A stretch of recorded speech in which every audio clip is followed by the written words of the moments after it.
The entire game of chess is about checkmating the king. So while you might be winning in terms of having more pieces, or dominating the board, or having more time on your clock, if your opponent finds a way to checkmate you, it's game over. So above all else, you must protect your king. You've already learned that castling is one way to protect your king and get it out of the dangerous center. Even after you have castled, you need to keep your king safe. Let's take a look at some examples of king safety.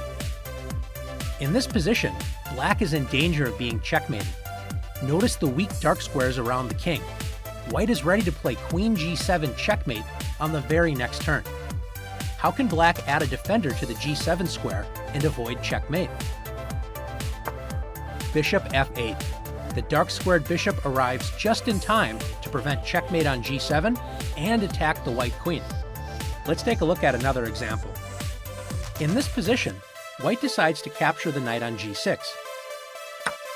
Black does not want to allow white to win a piece for free, so black should recapture the bishop. Does it matter which way black recaptures the bishop? In this case, one capture loses the game instantly, and the other move keeps the game going. Let's take a look at h takes g6.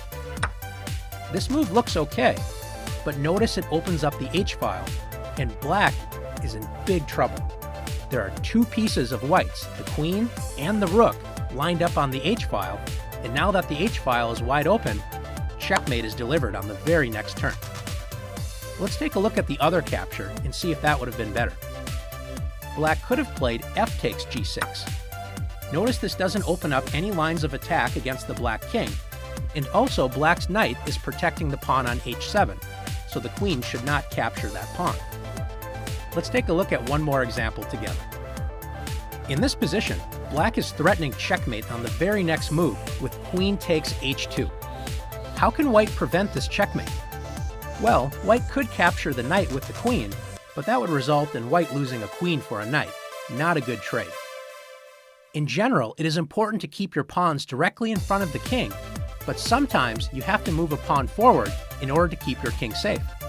In this case, the best move is to play h3. This blocks the queen and knight's attack on the h2 square, and it threatens to capture the knight. Now that you've learned the importance of king safety, it's your turn to practice keeping your king safe.